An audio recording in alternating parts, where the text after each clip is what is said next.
Audio Jungle.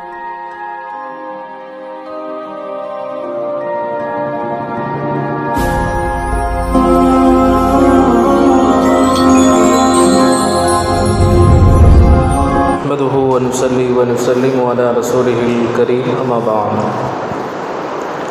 وقد قال الله سبحانه وتعالى في القرآن المجيد والفرقان الحميد بعد أعوذ بالله من الشيطان الرجيم بسم الله الرحمن الرحيم إن الله وملائكته يصلون على النبي يا أيها الذين آمنوا صلوا عليه وسلموا تسليما اللهم صل على سيدنا محمد وعلى آل سيدنا محمد وبارك وسلم وقال أيضا في مكان آخر وأنزل الله عليك الكتاب والحكمة وعلمك ما لم تكن تعلم وكان فضل الله عليك عظيما وقال رسول الله صلى الله عليه وسلم من رآني فقد رأى الحق أو كما قال عليه الصلاة والسلام ஏகவல்லவனாகிய அல்லாஹுவை புகழ்ந்தவனாகவும் கண்மணி நாயகம் ரசூலுல்லாஹி ஸல்லல்லாஹு அலைஹி வஸல்லம் அவர்களின் மீதும் அவர்களை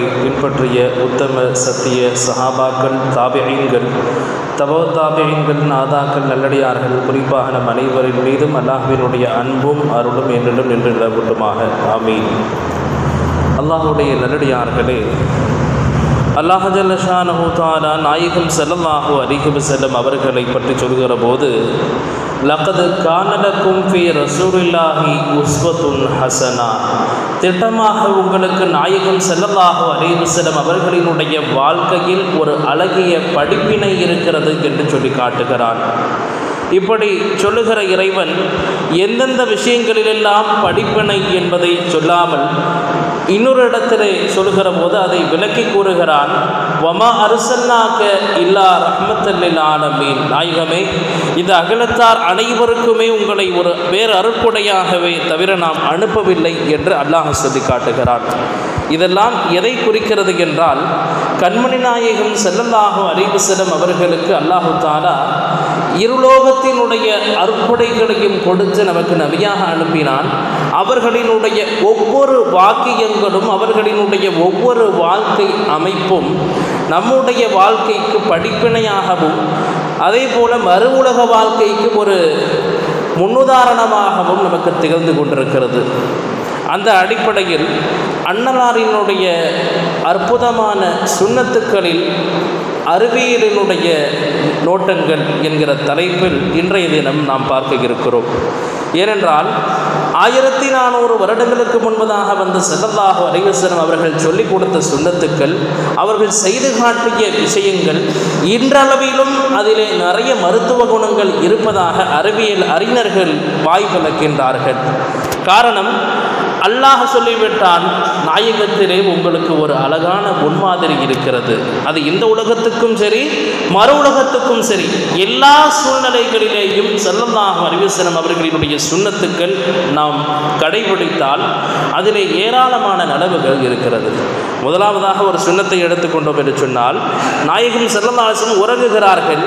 உறக்கத்தினுடைய சுன்னத்தை பற்றி ஹதீஸிலே வருகிறது, அந்நௌமு அலல் பத்னி ஃபகத் நஹா அன்ஹு அந்நபியு ஸல்லல்லாஹு அலைஹி வஸல்லம். ஒரு மனிதன் தூங்குகிறான் என்று சொன்னால் அவன் குப்புறப்படுத்து தூங்கக்கூடாது என்று ஸல்லல்லாஹு அலைஹி வஸல்லம் அவர்கள் தடுத்திருக்கிறார்கள். ஹதீஸிலே வருகிறது, அன்ன தஹ்ஃபா அல் கஃபாரி ரதியல்லாஹு அன்ஹு قال أبي بينما أنا ملتجئ في المسجد على بطني إذا رجل يحركني برجله, நான் குப்புறப்படுத்திருந்த போது ஒரு மனிதர் வந்து என்னை காலால் அசைக்கிறார், எழுப்புகிறார். அதை என்னால் உணர முடிந்தது. பார்த்தால் நாயகம் ஸல்லல்லாஹு அலைஹி வஸல்லம் அவர்கள் சொன்னார்கள், ஸல்லல்லாஹு அலைஹி வஸல்லம், இன்ன ஹாஜிஹி லஜஅத்தன் யுபகிலுஹல்லாஹு, இந்த படுக்குதல், இந்த முறையிலே நீங்கள் படுத்து உறங்குவதாகிறது அல்லாஹ்வுக்கு கோபத்தை உண்டுபடும் என்று சொன்னார்கள். ஆனால் அறிவியல் ரீதியாக பார்க்கிற போது ஒரு மனிதன் குப்புறப்படுத்தி தூங்குவதனால் அதிலே ஏராளமான தீமைகளை அறிவியல் அறிஞர்கள் கூறுகிறார்கள். ஒரு மனிதன் சாப்பிட்ட உடனே போய் படுத்துறான். அப்படி படுக்கின்ற போது அவனுடைய உடலினுடைய அமைப்புகள் இலகுவானதாக இல்லாமல் மூட்டுக்கள் எல்லாம் நெருக்கி போய் விடுகின்றன. ஆனால் ஸல்லல்லாஹு அலைஹி வஸல்லம் அவங்க எப்படி தூங்குவாங்கன்னா, வலதுபுறமாக அலா ஜம்பிஹில் ஐமன், வலதுபுறமாக திரும்பி அவர்களினுடைய வலக்கரம் அவர்களினுடைய கன்னத்திலே வைத்தவாறு ஸல்லல்லாஹு அலைஹி வஸல்லம் படுத்து உறங்குவார்கள். இந்த முறையிலே தூங்குகிற போது மூட்டுக்கள் எல்லாம் விரிவடைந்து விடுகிறது, எந்த விதமான நெருக்கங்களும் இருக்காது. சில பேர் தூங்கினாங்கன்னு பார்த்தீங்கன்னா காலையில் எந்திரிக்கும் போது சுருக்கு பிடிச்சிருக்கும். எப்படி வச்சு நம்ம தூங்கியிருந்தோம் தெரியாது. ஆனால் காலையில் எழும்போது ஏதாவது ஒரு உறுப்பிலே வலி ஏற்பட்டிருக்கும். அது போன்ற வலிகளை ஸல்லல்லாஹு அலைஹி வஸல்லம் அவர்கள் முறையிலே தூங்குகிற போது நமக்கு எந்த விதமான உடல் உபாதைகளும் ஏற்படாது என்று மருத்துவ அறிஞர்கள் கூறுகிறார்கள். அடுத்ததாக சொன்னாங்க, ஸல்லல்லாஹு அலைஹி வஸல்லம் எந்த ஒரு தொழுகையிலேயும் மிஸ்வாக்கு இல்லாமல் தொழுது கிடையாது. மிஸ்வாக்கு செய்யாத தொழுகைக்கு கம்மியான நன்மையையும் மிஸ்வாக்கோடு தொழுகின்ற தொழுகைக்கு அதிகப்படியான நன்மையும் இருக்கிறது என்று சொன்னவர்கள் ஸல்லல்லாஹு அலைஹி வஸல்லம். ஏன்னா ஹதீஸில் எந்த அளவுக்கு வருதுன்னா, தஸவ்வகு, நீங்கள் மிஸ்வாக்கை பயன்படுத்துங்கள், அதை நீங்கள் பயன்படுத்தினால் ஃபஇன்ன சிவாக்க முத்துஹிரத்துன் லில் ஃபமி, மிஸ்வாக்கு செய்வது உங்களுடைய வாயை சுத்தப்படுத்தும், மர்லாத்துன் லிர் ரப்பி, உங்களுடைய ரப்பினுடைய பொருத்தத்தை உங்களுக்கு தேடி கொடுக்கும். அதே போல ஜிப்ரீல் அலைஹிஸ்ஸலாம் என்னிடத்திலே வருவார்கள், வந்து எந்த அளவுக்கு சொன்னாங்கன்னா மிஸ்வாக்கு செய்ய சொல்லி, ஹஷீது ஐ யுஃப்ரத அலா அலைய வ அலா உம்மத்தி, என் மீதும் என்னுடைய உம்மத்தின் மீதும் மிஸ்வாக்கு கடமையாக்கிருவானோ அல்லாஹு தாலா, எப்படி 5 பேரை தொழுகிறது கடமையோ அந்த மாதிரி மிஸ்வாக்கை பற்றி சொல்லிக்கிட்டே இருந்தாங்க ஜிப்ரீல் அலைஹிஸ்ஸலாம் என்று ஸல்லல்லாஹு அலைஹி வஸல்லம் சொல்கிறாங்க. அப்போ அந்த மிஸ்வாக்கை பற்றி மருத்துவ அறிஞர்கள் சொல்கிற போது அது ஒரு anti bacterial, anti fungal and anti viral என்று சொல்கிறார்கள். எந்த ஒரு மனிதன் மிஸ்வாக்கை பயன்படுத்துகிறானோ அது இயற்கையாகவே ஒரு மனிதனுடைய பற்களை தூய்மைப்படுத்தக்கூடிய ஒரு கருவியாக அது மாறிவிடுகிறது. அதன் காரணமாக பல்லிலே இருக்கக்கூடிய அந்த பூஞ்சைகள் என்று சொல்லப்படுகிற மஞ்சள் பிடித்தல் முதல் கொண்டு பற்களினுடைய அசுத்தங்களும் வாயினுடைய துர்வாடைகளையும் அது நீக்கிவிடுகிறது என்றெல்லாம் அறிவியல் அறிஞர்கள் இதை கூறுகிறார்கள். ஆனால் நீங்கள் கூகுளில் நீங்கள் அடித்து பார்த்தீங்கன்னா மிஸ்வாக்கை யார் கண்டுபிடிச்சது என்று அந்த ஆங்கிலேயர்களுக்கு தெரியாது. அதனால் யார் அதை கண்டுபிடிச்சான்னு கூட போட்டிருக்க மாட்டாங்க.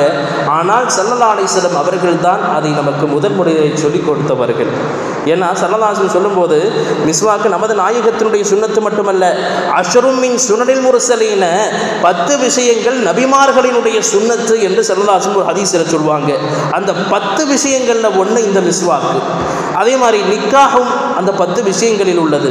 நாம் வாய் கொப்பளிக்கிறோம் இல்லையா ஒழுவிலே, அந்த வாய் கொப்பளித்தல் நபிமார்களினுடைய சுன்னத்து. நாம் நாசிக்கு தண்ணீர் செலுத்துகிறோம் இல்லையா, அதுவும் நபிமார்களினுடைய சுன்னத்தில் உள்ளது. இப்படி ஸல்லல்லாஹு அலைஹி வஸல்லம் அவர்கள் 10 விதமான சுன்னத்துக்களை சொல்லித் தருவார்கள். அப்போ மிஸ்வாக்கு செய்வதை பற்றி அவர்கள் எழுதுகிற போது அதிகமான உமிழ்நீரை சுரக்க செய்கிறது, சலைவா கம்போஷன் அப்படின்னு எழுதுகிறாங்க. மிஸ்வாக் can increase the saliva production, ஒரு மனிதனுடைய உமிழ்நீரை அதிகப்படுத்துவதற்கு அது உதவுகிறது. காய்ச்சல் வரும்போது இறைவன் நம்முடைய வாயிலே உமிழ்நீரை கசக்கச் செய்கிறார். காரணம் என்னன்னா, நம்முடைய உமிழ்நீர் அந்த கிருமிகளை எதிர்த்து அது போராடுகிறது. அதனால் அதனுடைய உமிழ்நீரிலிருந்து சுரக்கிற அந்த நீர் கசக்கிறது காய்ச்சலின் போது. அதுபோல உமிழ்நீரை சுரக்கவில்லை என்று சொன்னாலும் ஒரு மனிதனுக்கு நிறைய பிரச்சனைகள் ஏற்படும். அந்த பிரச்சனைகளை எல்லாம் சரி செய்யக்கூடிய ஒரு தன்மையை அல்லாஹ் இந்த மிஸ்வாக்கிற்கு கொடுத்திருக்கிறான். அதே மாதிரி மிஸ்வாக்கை பயன்படுத்துகிற போது ஒவ்வொரு மனிதனுக்கும் அந்த அறிவியல் அறிஞர்கள் சொல்கிறார்கள், மனிதனுடைய உடலிலே வைட்டமின் சி என்கிற அந்த ஒரு சக்தியை இறைவன் படைக்கவில்லை.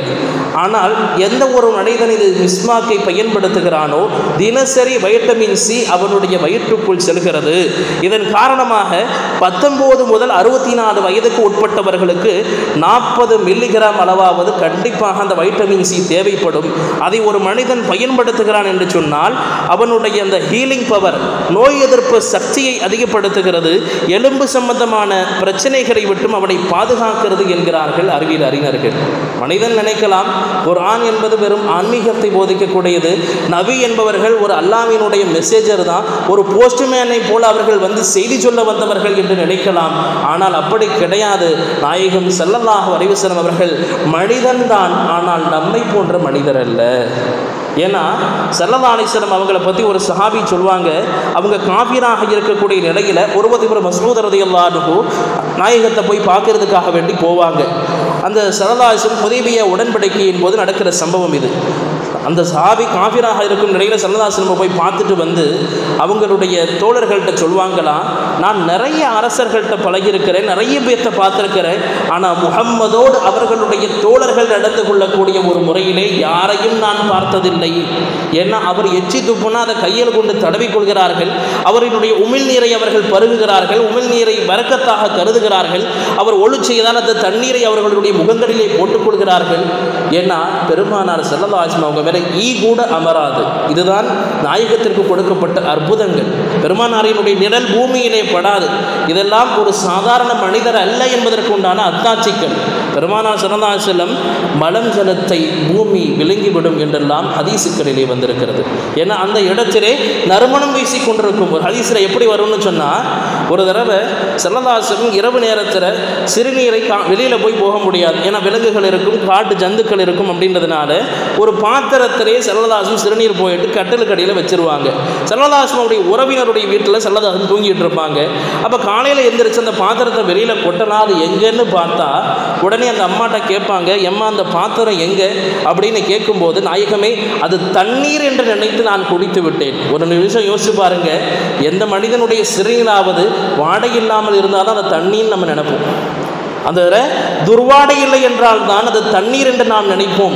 ஆனால் அந்த அம்மா அதை தண்ணீர் என்று நினைத்து கொடுத்திருக்கிறாள் என்று சொன்னால், அப்போது ஸல்லல்லாஹு அலைஹி வஸல்லம் சொன்னாங்க, அந்த அம்மாவும் சொல்கிறாங்க, எப்போது நான் குடித்தேனோ அது முதல் என்னுடைய வயிற்றில் இருக்கக்கூடிய அத்தனை பிரச்சனைகளையும் அல்லாஹ் ஷிஃபா கொடுத்து விட்டான் என்று சொன்னார்கள். அப்போ பெருமானார் ஸல்லல்லாஹு அலைஹி வஸல்லம் ஒரு சாதாரண மனிதர் அல்ல.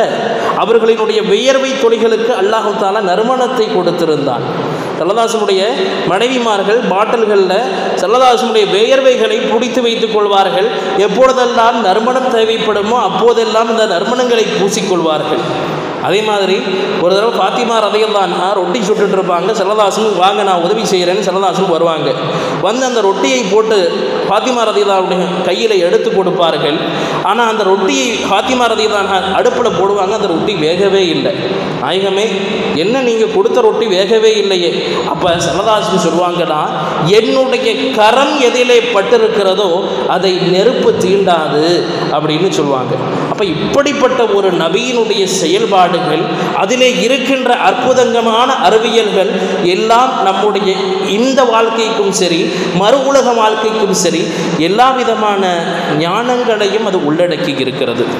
அதே மாதிரி ஒரு மனிதன் அமர்ந்து கொண்டு தண்ணி குடிப்பது சுன்னத்து. நின்று கொண்டு தண்ணீர் குடிப்பதை விட அமர்ந்து கொண்டு நீங்கள் தண்ணீரை குடிங்கள் என்று ஸல்லல்லாஹு அலைஹி வஸல்லம் சொல்லியிருக்கிறாங்க. இன்னொரு ஹதீஸில் எந்த அளவுக்கு வரும்னா, நீங்கள் நின்று கொண்டு தண்ணீர் குடிப்பதால் ஏற்படுகிற பாதிப்பை நீங்கள் உணர்ந்தால் வாய்க்குள்ளே கையை விட்டு வாந்தி எடுத்துருவீங்க. அந்த அளவுக்கு தீமைகள் நின்று கொண்டு தண்ணீர் அறிந்துவதால் இருக்கிறது என்று ஸல்லல்லாஹு அலைஹி வஸல்லம் சொல்கிறாங்க. ஏன்னா ஒரு மனிதன் அப்படி நின்று கொண்டு தண்ணீர் குடிப்பதனால் ஏற்படுகிற குறைபாடுகளில் குடல் இறக்கம்னு சொல்லுவாங்க. இரணை ஆப்ரேஷன் இதனால தான் ஏற்படுது. குடல் இறக்கங்கள், இரணை ஆப்ரேஷன் நிறைய பேர் பண்ணியிருக்கேன்னு சொல்லுவாங்க. குடல் இறக்கம் என்பது ஒரு மனிதன் நின்று கொண்டு தண்ணீர் குடிப்பதனால் அவனுடைய குடலிலே அந்த பொருட்கள் வேகமாக சென்று அடைகிறது. இதனால் குடல் இறக்கம் என்பது ஏற்படுகிறது என்று அறிவியல் அறிஞர்களும் மருத்துவர்களும் குறிப்பிடுகிறார்கள். அதே மாதிரி சுன்னத்தில் ஒன்று, ஒரு மனிதன் ஒரே முடக்கிலே தண்ணீரை குடிக்கக்கூடாது. ஒட்டகத்தை போல் நீங்கள் தண்ணீரை அருந்தாதீர்கள், 3 முறை நீங்கள் குடிக்கணும். அப்படி குடிக்கிறதுனால சொல்கிறாங்க, ஒரு மனிதன் தண்ணீரிலே மூச்சு விடாமல் அதை 3 முடக்கிலே குடிக்கின்ற போது அதிலே அவனுக்கு ஏற்பட்ட அந்த தாகம் என்பது உடனடியாக நீங்கி போய் விடுகிறது. இதெல்லாம் சுன்னத்தினுடைய அடிப்படையிலே அறிவியல் அறிஞர்களும் கண்டு வியக்கின்ற விஷயங்கள். அதே மாதிரி ஸல்லல்லாஹு அலைஹி வஸல்லம் இன்னொரு சுன்னத்து, ஒரு மனிதன் ஸல்லல்லாஹு அலைஹி வஸல்லம் சொன்னாங்க, உம்மு சலமா ரலியல்லாஹு அன்ஹா அவங்க அறிவிக்கிறாங்க, கான அஹப்பு சியாபி இலா ரசூலில்லாஹி ஸல்லல்லாஹு அலைஹி வஸல்லம் அல் கமீஸ். நாயகம் ஸல்லல்லாஹு அலைஹி வஸல்லம் அவங்களுக்கு ரொம்ப பிடித்த ஆடை ஜும்மாவை போன்ற அல் கமீஸ் என்கிற ஆடை. கமீஸ்னா அரபியில் சட்டை அப்படிங்கிற அர்த்தமும் இருக்குது. ஆனால் ஸல்லல்லாஹு அலைஹி வஸல்லம் அவங்க போடக்கூடிய சட்டை எப்படி இருக்கும்னா தொலதளவென்று இருக்கும். ஒரு தடவை ஸல்லல்லாஹு அலைஹி வஸல்லம் சொல்லுவாங்க, அவர்கள் பயான் பேசுகிற போது கைகளை நீட்டினால் அவர்களினுடைய அந்த கைகளுக்கு கீழ் இருக்கிற அந்த பகுதியை எங்களால் பார்க்க முடியும். அந்த அளவுக்கு தொலதொலவென்று இருக்கக்கூடிய ஒரு ஆடையைத்தான் ஸல்லல்லாஹு அலைஹி வஸல்லம் அவர்கள் அணிவார்கள். அப்போ எந்த ஒரு மனிதன் டைட்டான ஆடைகளை இன்றைக்கி அணிகிறாங்க. அதே மாதிரி பேண்ட்லையும் அது போன்ற மாடல்கள் எல்லாம் வந்து விட்டது. ஆனால் இப்படி நாம் அணிவதன் காரணமாக ஒரு மனிதனினுடைய தளர்வான உடைகள் இதயம் மற்றும் மூளையினுடைய பாதிப்பை ஏற்படுத்துகிறது அப்படின்னு சொல்கிறாங்க. அதே மாதிரி இரத்த ஓட்டங்களை அது இறுக்கமாக்குகிறது என்றெல்லாம் அறிவியல் அறிஞர்கள் கண்டு வியக்கின்ற விஷயங்கள். அப்போ சுன்னத்தான ஒரு ஆடை, எவ்வளவோ நடிகன் போட்டான் அப்படின்னு சொல்லிட்டு அந்த ஆடைகளை நாம் அணிகின்றோம், எவ்வளவோ நடிகைகள் போட்டார்கள் என்றெல்லாம் அந்த ஆடைகளை நாம் அணிகின்றோம். ஆனால் ஸல்லல்லாஹு அலைஹி வஸல்லம் அவர்கள் அணிந்த ஆடைகளிலே இருக்கிற சுன்னத்து வேறு எந்த ஆடைகளிலும் இல்லை. அதே மாதிரி நீச்சல் ஒருவன் கற்றுக்கொள்ளுதல், ஸல்லல்லாஹு அலைஹி வஸல்லம் சொன்ன ஒரே ஒரு விஷயம், 3 விஷயங்களை நீங்கள் கற்றுக்கொள்ளுங்கள் அப்படின்னு சொன்னாங்க. அதே போல் இன்னொரு ஹதீஸில் 4 விஷயங்கள் வீணானது கிடையாது. ஹதீஸில் ஸல்லல்லாஹு அலைஹி வஸல்லம் எப்படி சொல்லுவாங்கன்னா, குல்லு ஷைஇன் லைஸ ஃபீஹி திக்ருல்லாஹி ஃபஹுவ லஹுவுன், எந்த விஷயத்தில் அல்லாஹ்வுடைய திக்ர் இல்லையோ அது எல்லாமே வீணாக போனது தாங்க அப்படின்னு ஸல்லல்லாஹு அலைஹி வஸல்லம் சொல்லிட்டு 4 விஷயத்தை தவிர அப்படின்னு சொன்னாங்க. முதலாவது விஷயம், முலாஅபத்துர் ரஜுலி இம்ரஅத்தஹு, ஒரு கணவன் தன்னுடைய மனைவியோடு ஆசையாக பாசமாக விளையாடுகிறான் என்று சொன்னால் அது வீணானது கிடையாது, அதுக்கு சவாபு கிடைக்கும். அதே மாதிரி ஸல்லல்லாஹு அலைஹி வஸல்லம் இரண்டாவதாக சொன்னாங்க, வதஅதீபுர் ரஜுலி ஃபரஸஹு, ஒரு மனிதன் தன்னுடைய போருக்காக வைத்திருக்கக்கூடிய குதிரையை பழக்கப்படுத்துகிறான் என்று சொன்னால் அதற்கும் சவாபு கிடைக்கும். ஏன்னா ஒரு மனிதன் எந்நேரமும் தயாராக இருக்க வேண்டும் என்று இஸ்லாம் சொல்கிறது. காரணம் என்னன்னா, இந்த நாள் எந்த நாள் என்பதை நாம் அறிந்திருப்போம். இஸ்லாமியர்களினுடைய உரிமைகள் பறிக்கப்பட்டு அவர்களினுடைய பள்ளிவாசல்கள் இடிக்கப்பட்ட ஒரு நாள். அல்லாஹ் குர்ஆனிலே சொல்கிறான், அந்த காஃபிர்கள் அல்லாஹ்வினுடைய ஒளியை ஊதி அணைக்க விரும்புகிறார்கள். வல்லாஹு முத்திமு நூரிஹி, ஆனால் அல்லாஹ் இருக்கிறானே அந்த நூரை பரிபூர்ணப்படுத்தக்கூடியவன். அப்போ அவன் இடிச்சிட்டானே இவன் இடிச்சிட்டானேன்னு சொல்லி நம்ம கவலைப்பட வேண்டியதில்லை. இறைவனை உன்னுடைய இறையில்லம், அதை நாங்கள் ஹயாத்தாக்க தவறிவிட்டோம் இறைவா. என்னைக்காவது பள்ளிவாசல் நிறைந்திருக்கிறது என்று சொன்னால் ஒன்று ஜும்மாவுடைய நாளாக இருக்கும், அப்படி இல்லையா லைலத்துல் கத்ருடைய நாளாக இருக்கும், அப்படி இல்லை என்றால் ஈது பெருநாளுடைய நாளாக இருக்கும். அப்போ ஆட்களே இல்லாத ஒரு இடத்தை இடித்ததில் தவறென்ன இருக்கிறது அப்படின்னு கேட்குறாங்க. காரணம் என்னென்னா, நாம் அந்த தொழுகைகளை சரியான முறையிலே தொழுக தவறிவிட்டோம். நம்முடைய குற்றங்களின் காரணமாகவே பள்ளிவாசல்கள் இடிக்கப்பட்டிருக்கின்றன. ஏன்னா அந்த வழக்கை எப்போது முதல் கொண்டு நடந்து கொண்டிருக்கிறது என்று சொல்கிற போது வரலாற்று ஆசிரியர்கள் குறிப்பிடுகிறார்கள், 70 வருஷமாக பாபர் மசூதியினுடைய வழக்கு தொடர்ந்து இருக்கிறார்கள். அந்த 70 வருடத்துக்கு பிறகுதான் தீர்ப்பு வந்திருக்கிறது. அப்போ இவ்வளவு ஆண்டு காலம் இடிக்கப்படாமல் பாதுகாத்தவன் இறைவன் தானே. அப்போ அதற்கு பிறகு இடிக்கப்பட்டது, அது நம்மிடத்திலிருந்து பறிக்கப்பட்டது என்று சொன்னாலும் அதையும் இறைவன் நோட்டமிட்டு கொண்டு தான் இருக்கிறான். காபத்துல்லாவை இடிக்க வருகிற போது அபூ தாலிப் அவர்கள் சொன்ன ஒரு வாசகம், அவர்களுடைய ஒட்டகத்தை பிடிச்சிட்டு போயிடுவாங்க. அப்போ அந்த அரசன், நான் காபத்துல்லாவை இடிக்க போகிறேன்னு சொல்லுவான். அப்போ அவங்க சொன்ன ஒரு வார்த்தை, என்னுடைய ஒட்டகம், அதனால் நான் அதை காப்பாற்ற வந்திருக்கிறேன், இது இறைவனுடைய பள்ளிவாசல், அதை காப்பாற்றுவதற்கு யார் வர வேண்டுமோ அவன் வருவான்னு சொல்லிட்டு போயிட்டாங்க. அவன் யானை படைகளோடு வருகிறான். வந்து பார்த்தால் அவன் வைத்திருக்கக்கூடிய ஒரு யானையினுடைய பெயர் மஹமூது என்கிற யானை, நாயகத்தினுடைய பெயர் சூட்டப்பட்ட ஒரு யானை. அப்போ அந்த யானை மட்டும் எவ்வளவுதான் அடித்தாலும் எழுந்திருக்கவில்லை. மற்ற யானைகளை கொண்டு இடிக்கச் செல்கிறான். இடிக்கின்ற போது அப்போ அல்லாஹ் அர்ஸல அலைஹிம் தொயரன் அபாபீல், அபாபீல் என்கிற பறவைகளை அனுப்பி அதனுடைய வாயிலிருந்து அணு அளவு ஒரு சிட்டு குண்டுகளை போல ஒன்றை போட்டார். ஃபஜஅலஹும் கஅஸ்ஃபின் மஅகூல், அந்த குண்டுகள் அந்த யானை படையின் மீது விழுந்து ஒரு மாடு வைக்கோலை கடித்தால் எப்படி இருக்குமோ அதுபோல நசுங்கி போனார்கள் என்கிறது வரலாறு. அப்போ எதிரிகளிலிருந்து நம்மை பாதுகாக்க உரியவன் இறைவன். அப்போ ஆனால் எதிரிகளை விட்டு நாம் பயந்தோடுகிற விஷயத்தை பற்றி ஸல்லல்லாஹு அலைஹி வஸல்லம் சொல்கிற போது அது பெருங்குற்றம் என்று சொல்கிறார்கள். பெரும்பாவங்களில் ஒன்று போர்க்களத்தை விட்டு விரல் ஓடுதல். அப்போ ஒரு முஸ்லிம் எந்த நேரத்திலையும் எப்படி இருக்கணும்னு சொன்னால், வீரமான விளையாட்டுக்களை கற்றுக்கொள்வதில் தயாராக இருக்க வேண்டும். ஏன்னா இது ஒரு அல்லாஹ்வும் குர்ஆனிலே சொல்கிறான், வஅய்து மின் குவத்தின் மஸ்ஸதாத்தும், உங்களால் முடிந்த அளவுக்கு எந்தெந்த வழிகளில் எல்லாம் உங்களை நீங்கள் தயார்படுத்தி வைத்திருக்க வேண்டுமோ அந்த முறைகளிலே உங்களை நீங்கள் வலுப்படுத்தி வைத்திருங்கள். அந்த காலத்தில் இருந்த ஒரு பெரியவர்கள் எல்லாம் லைசன்ஸ் வாங்கி கன் வச்சிருந்தாங்க. காரணம் என்னன்னா, வேட்டையாடுவதற்காக அவர்கள் வைத்திருந்தார்கள். இது போன்ற பல காரணங்களை சொல்வார்கள். ஆனால் நம்மை நாம் சீர்படுத்தி கொள்ள, நம்மை நாம் தற்காத்து கொள்ள ஒரு மனிதன் ஏற்படுத்தி கொள்ள வேண்டிய அத்தனை முயற்சிகளையும் ஒரு முஃமின் எடுக்க வேண்டும். அதில் முதல் விஷயம் ஸல்லல்லாஹு அலைஹி வஸல்லம் உடைய சுன்னத்து இருக்கணும். ஏன்னா சுன்னத்தை எந்த ஒரு மனிதன் விட்டுவிட்டானோ அந்த சமூகத்தை இறைவன் விட்டுவிட்டான் அப்படின்னு அர்த்தம். அதனால தான் ஸல்லல்லாஹு சொல்கிறாங்க, ஒரு மனிதன் ஒரு சுன்னத்தை நீங்கள் கடைபிடித்தால் ஷஹீதுடைய நன்மையை அல்லாஹு தஆலா கொடுக்கின்றான். ஒரு ஷஹீதுடைய நன்மைனா என்ன?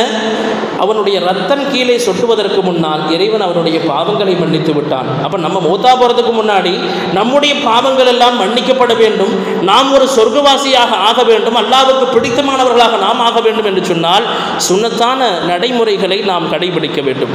ஏன்னா நீச்சல் இருக்கிறதே, ஸல்லல்லாஹு அலைஹி சொன்ன ஒரு விஷயம், நீங்கள் நீச்சலையும் உங்களுடைய பிள்ளைகளுக்கு நீங்கள் கற்றுக் கொடுங்கள், குதிரை ஓட்டுவதற்கும் நீங்கள் கற்றுக் கொடுங்கள் என்று சொன்னார்கள். என்று சொன்னால் இதெல்லாம் ஒரு மனிதன் தன்னை தான் தற்காத்துக் கொள்வதற்கு, உயிர் போகிற ஒரு சமயம் வெள்ளத்தால் அடித்து செல்கிறப்படுகிறார்கள், மழையினால் பாதிக்கப்பட்டவர்களுக்கு பாதுகாப்பு கொடுக்குவதற்கு நம்மால் முடியும். இதெல்லாம் நம்முடைய பிள்ளைகளுக்கு நாம் கற்றுக் கொடுக்க வேண்டும். முடிந்தால் நாமும் கற்றுக்கொள்ள வேண்டும். அதே போல சுன்னத்துக்களை கடைபிடிக்க வேண்டும். ஒரு மனிதன் சுன்னத்தை தொழுதுட்டே இருக்கிறார், ஆனால் ஃபர்லை விட்டுட்டான்னு சொன்னால் சுன்னத்தினுடைய நன்மைகள் போயிடும். ஒரு மனிதன் சுன்னத்தை விட்டுட்டார் அப்படின்னு சொன்னால் அவருக்கு நஃபிலுடைய நன்மைகள் போய்விடும். ஏன்னா நஃபில் தொழுகக்கூடிய எண்ணமே வராது. சுன்னத்தை தொழுகிறவனுக்கு தான் ஃபர்லை தொழுகணுன்ற எண்ணம் வரும், ஃபர்லை தொழுகிறவனுக்கு தான் நஃபில் தொழுக வேண்டிய எண்ணம் வரும்.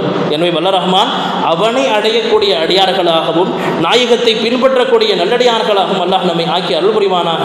வாஹிரு தஅவானா அல்ஹம்துலில்லாஹ். அஸ்ஸலாமு அலைக்கும் வரஹ்மத்துல்லாஹி வபரகாத்துஹு.